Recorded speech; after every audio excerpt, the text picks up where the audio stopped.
Hammaga assalom do'stlar. Do'stlar, bugungi videorolikimizda sizlar bilan XNext brokerdan ro'yxatdan va verifikatsiyadan o'tib olamiz. Do'stlar, ro'yxatdan o'tishni mana shu brokerda havolasini video tagida hamda kommentariyada qoldiraman. Ro'yxatdan o'tib olasiz. Registr degan tugmaga bosamiz va hozir sizlar bilan birgalikda ro'yxatdan va verifikatsiyadan o'tish jarayonini ko'rsatib o'taman. Do'stlar, biz mana bunday bo'limga o'tamiz. O'tgandan so'ng qarang, birinchi qatorga biz counter degan joyga O'zbekiston davlatini tanlab qoldirasiz. Bu yerga mana O'zbekiston desangiz kelib chiqadi. Va do'stlar, keyingi qatorga o'zingiz doimiy foydalanadigan email pochtangizda hamda parol yozasiz. Parol yozayotgan paytda qarang, 8 tadan 15 tagacha bo'lgan yozish kerak bo'ladi. Bu yerda katta harf, mayda harf hamda turli xil belgilarni qo'ygan holatda continue degan tugmani bosib, ro'yxatdan o'tib olamiz. Do'stlar, endi keyingi navbatda bizda bu yerda so'rayapti, demo akkaunt ochamiz yoki realmi deyapti. Biz bu yerda mana real akkaunt tanlab qoldirasizlar. Va do'stlar, hozir biz endi keyingi bo'limga o'tib olamiz. Endi hozir sizlar bilan mana shu brokerdan verifikatsiyadan o'tish jarayonini sizlarga ko'rsatib o'taman. Do'stlar, mana verifikatsiyadan o'tishimiz uchun complete profil degan tugmani bosamiz va hozir sizlar bilan birgalikda verifikatsiyadan o'tish jarayonini ko'rsatib o'taman. Bu yerda do'stlar, birinchi navbatda biz o'zimiz email pochtamizni tasdiqlab olamiz. Keyingi navbatda telefon raqamini tasdiqlashimiz kerak bo'ladi. Telefon raqamini tasdiqlagan payt do'stlar, Telegram ochilgan telefon nomeringizni yozing. Ya'ni Telegramga SMS kod boradi. Telegram orqali tasdiqlab olsangiz bo'ladi. Keyin 3-qatorga esa bu yerda biz o'zimizda shaxsiy ma'lumotlarimizni kiritib olishimiz kerak bo'ladi. Pasportda qanday yozilgan bo'lsa, xuddi shunaqa tartibda kiritib olamiz. Hozir sizlar bilan birgalikda ma'lumotlarimizni tasdiqlab olamiz. Do'stlar, endi mana qarang, oxirgi bo'limda biz misol uchun bu yerga 1-qatorga ismimizni hamda familiyamizni hamda tug'ilgan oy sanani hamda bu yerda biz o'zimiz davlat, ya'ni O'zbekiston davlatini tanlab qoldirasiz hamda bu yerda jinsingizni tanlab qoldirasiz va o'zingizni misol uchun viloyatingizni va shaharni yozib qoldirib, continue degan tugmani bosib, keyingi bosqichga o'tib olamiz. Do'stlar, endi keyingi bosqichda bizga turli xil savollar beriladi. Bu yerda misol uchun investment deb tanlab qoldirasizlar va bu yerdan bizni kasbimizni so'rayapti. Bu yerda student deb tanlab qoldirasiz. Agar siz student bo'lmasangiz ham student deb qo'yasiz. Endi bu yerda misol uchun turli xil mana education deb qo'yasiz.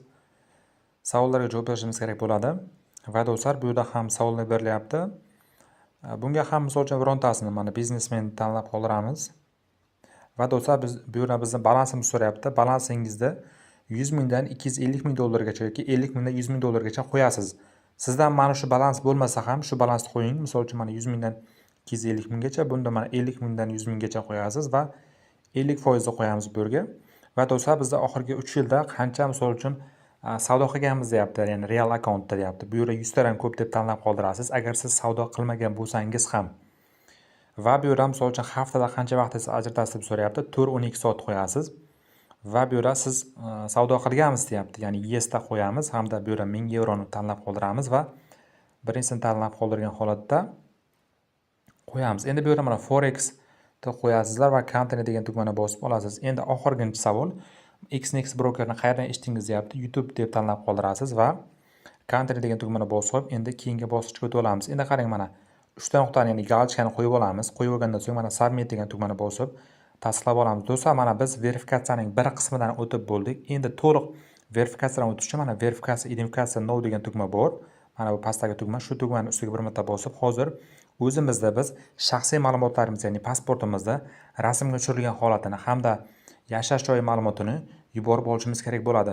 Bu yerda mana dokument yuklash degan tugma bor. Shu tugmani ustiga bir marta bosamiz. Bosganimizdan so'ng bizda endi keyingi bosqichga olib o'tadi. Hozir sizlarga mana shuni ham batafsil ko'rsataman. Mana bu yerda mana kapchani qo'yasiz. Ya'ni galchkani va submit document degan tugmani bosib, bu yerda pasportingiz bo'lsa pasport, bo'lmasa ID karta tanlab qoldirasiz. Endi qarang, mana pasportni mana shunday qismini, to'g'ri tushirilgan rasmini, tiniq rasmini mana bu joyga yuklashingiz kerak bo'ladi. Yuklab olasizlar. Yuklab olasizlar. Mana bu joy ustiga bir marta bosamiz. Bizda mana avtomatik galeriyaga olib o'tadi. Tanlab qoldirib, hozir yuklab olamiz. Do'stlar, men ma'lumotlarimni kiritib bo'ldim. Endi bu uzog'i bizga 5-10 minut ichida email pochtamizga xabar bo'lib keladi. Endi qarang, sizlarga ungacha misol uchun hisobimizda qanday qilib MetaTrader 5 ga qo'shishni ko'rsataman. MetaTrader 5 ga qo'shish uchun do'stlar, biz mana asosiy My account sizga o'tib olamiz. O'tganimizdan so'ng do'stlar, hozir bu yerdan biz mana bu 3 ta nuqtani bosamiz.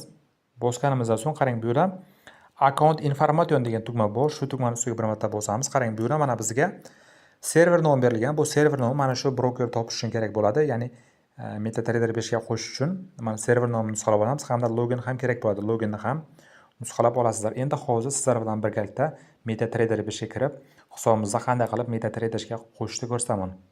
Do'stlar, mana kirib oldik. Kirib olgan paytimiz mana broker qidirish joyi bor. Mana asosiy bo'limdan biz hozir mana server nomini kiritamiz. Mana server nomini nusxalab olganda mana chiqarib berdi. Ustiga bir marta bosamiz. Endi bosganimizdan so'ng do'stlar qarang. Mana bu joyga login kiritamiz. Login ham bizga berilgan. Do'stlar, loginni ham kiritib bo'ldim. Endi mana bu ya'ni password degan joyga, ya'ni parol degan joyga bizlar do'stlar ro'yxatdan o'tayotgan paytdagi parolingizni qo'yasiz. Ya'ni ro'yxatdan o'tayotgan paytda misol uchun qanday parol qo'ygan bo'lsangiz, shu parolni qo'yib, login degan tugmani bosib hisobingizga qo'shib olasizlar. Do'stlar, mana hisobimda ham qo'shib oldim. Mana MetaTrader 5 ga qo'shildi. Sizlar ham xuddi shunaqa tartibda hisoblaringizni bemalol qo'shib olib, keyin pul kiritib savdo qilib borsangiz bo'ladi. Do'stlar, mana yana biz mana shu brokerga qaytib oldik. Qaytib olganimizdan so'ng do'stlar qarang, bu joydan misol uchun biz mana pul kiritib hamda pul yechib olsak bo'ladi. Pul kiritishga mana depozit degan tugmani ustiga bir marta bosib pul kiritib olsangiz bo'ladi.